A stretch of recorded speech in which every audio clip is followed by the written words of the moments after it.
It might be difficult to decide which is more offensive here. The fact that a law school dean can either be so toweringly ignorant or so dismissive of natural rights that he can spout this kind of drivel, the fact that the dean's salary is tax subsidized, the fact that he can get a publishing contract to spread this curdled cream collectivism, or that he can get such a receptive audience on the obnoxious MSNBC. Whichever facet of this truly ugly political shadow play one studies, it contributes to one's understanding that many so-called legal theorists and politically motivated media members, as well as many of their politically powerful friends, love to promote both the canard that the U.S. government operates as our or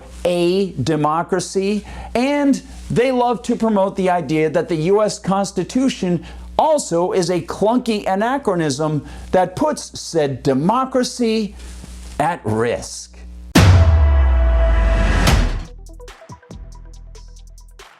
Hi everyone, I'm Gardner Goldsmith for MRC-TV, and here's the story. The latest high-profile deceiver in this regard about the Constitution and democracy is Erwin Chemerinsky.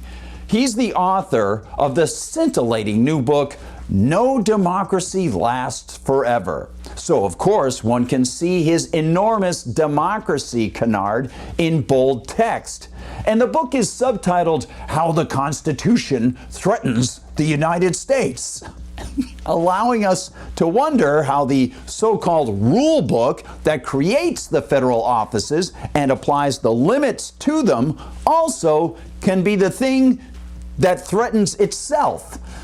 Well, regardless of, or perhaps because of, those logical, historical, and philosophical problems, MSNBC August 30th made sure to offer the Berkeley Law Dean plenty of time to look the fool on, you got it, Morning Joe. And Chemerinsky wasted no time to spout idiotic blather, releasing what appeared to be a rehearsed litany of complaints about the Constitution and how it seems to stand in the way of what he wants. More gang rule over innocent people and their own individual rights to property, their freedom of contract, their right to self-defense, and right of free speech.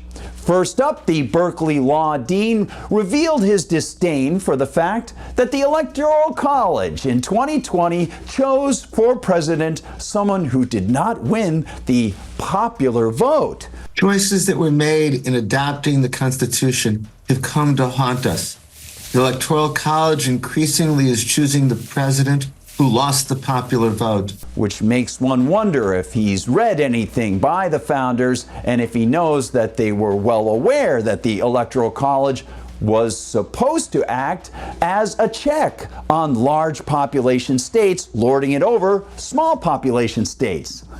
Of course, the idea of state differentiation and the concept that there might be vestigial state semi-autonomy, well, those, of course, are verboten in Mr. Chemerinsky's lexicon. It's U.S. hegemon all the way for him. It's DC-created uniformity, and that includes your individuality. It's, of course, the tyranny of the majority, all for his totemic religion of democracy. He and other collectivists claim to be fighting for individual choice. That's their pretense, their fakery, that their tyrannical democracy somehow means you get to control your life, when in actuality, the way to lead to greater self-control is to allow for freedom, decentralization, and autonomy, not democratic pretenses that actually allow for gangsterism across an entire continent. And he added this: 2 senators per state is undermining democracy. Well, since the founders wanted the Senate to be composed of people who were chosen by the state legislatures to represent state interests, again, trying to balance population-heavy states that might have more sway way in Congress.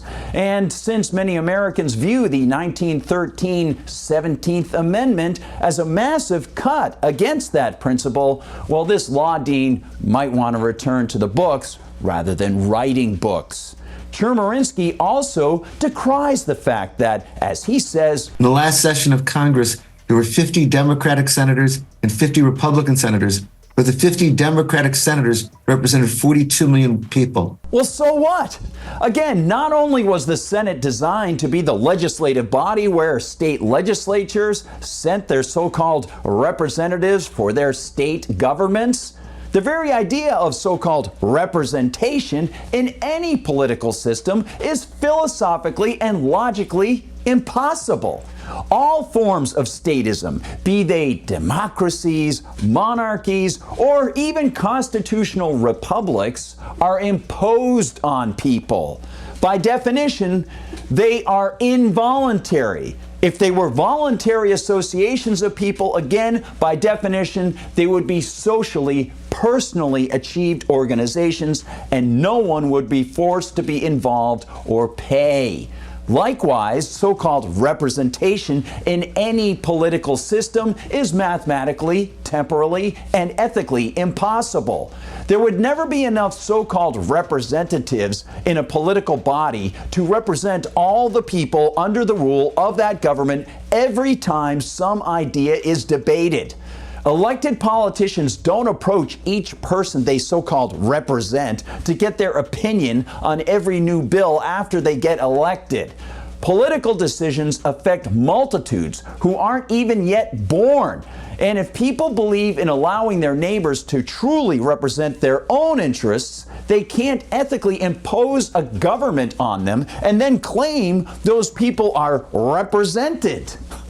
But, of course, this man loves to use the term democracy to pretend that mob rule means individual self-rule. The way to allow each person to choose for himself is to eliminate the power of the state in any form over the individual. The U.S. Constitution was an attempt to restrain the government coercion over individuals, and Mr. Chemerinsky does a disservice to us, to the truth, and to logic by claiming, with the able assistance of MSNBC, that even more of the dangerous majority rule through government is akin to allowing for true decentralization and individual choice. And MSNBC isn't alone in promoting this man. On August 31st, the New York Times published a long, vacuous screed by Jennifer Saleh pushing Chemerinsky's book. Ranging from her complaint that Donald Trump didn't win the popular vote, yet appointed 3 Supreme Court justices who helped overturn their gilded Roe v. Wade decision in 2022 and return the question of abortion statutes to where they belong in the states, to her discussion of Chemerinsky's posit that if the Constitution isn't amended to allow for more gang rule over individual rights, the West Coast states could secede to become Pacifica, Saleh also misses the point about freedom versus democracy. In fact, by arguing that West Coast states might secede to get away from the federal government, both she and Chemerinsky both tacitly admit to the benefits of decentralization over rule by the mob. They reveal the value of state autonomy within that confederation that the founders tried to design, and they admit that smaller spheres of control are better than being at the mercy of the collectivist madding crowd. We can recall that over 100 years ago, pro-liberty author and entrepreneur Lysander Spooner already explained to us that the Constitution had not stopped the predators from expanding their claims over us. He noted in his 1870 essay, No Treason, the Constitution of No Authority, that not only had the Constitution proven an inadequate defense against political usurpation of people's rights, he noted that none of us signed the Constitution. Technically, it has no authority over any of us because we weren't party to it. and only those who agree to join an organization explicitly can be said to be contractually obligated to abide by the agreement. In other words, though the Constitution technically has no authority over us, the least we can do is ask the people who join that government and its inferior offices to abide by their rules. And of course they don't. Instead, they and their collectivist acolytes seem to do everything they can to undermine the barriers the Constitution contains that are supposed to stop majority rule over our individual God-given rights. They get angry at us for asking to be left alone. And they use linguistic legerdemain like the word democracy to claim that they're working for the little guy. They are working against self-control, against autonomy, and against peace. They want people to forget that the founders decried democracy, that people such as Ben Franklin said it was two wolves and a sheep voting on what to have for lunch. And of course, no magic words they try to employ can hide their intense hunger, like the wolves, for power over us. Thanks for watching, everyone. Please like and subscribe. Find us on Rumble, where they don't censor us. Thank you, Rumble. And please share the videos far and wide. You can still find us on YouTube. And do double check that you're subscribed over there, because sometimes people magically drop away. I don't know how that works. Must be democracy. And then, of course, find us all the time at MRC-TV.org. MRC-TV.org. Check out what the whole team is doing there. And when you're there, check out the MRC-TV store, and please consider donating to the Media Research Center. We really appreciate your help. You can find us on TikTok, on Instagram, in Facebook, and of course on X. And if you want to find me on Gab, I'm at Gardner Goldsmith on Gab, and on X, I'm at Gard Goldsmith. Thanks so much for watching. Please share the videos far and wide. For MRC TV, I'm Gardner Goldsmith.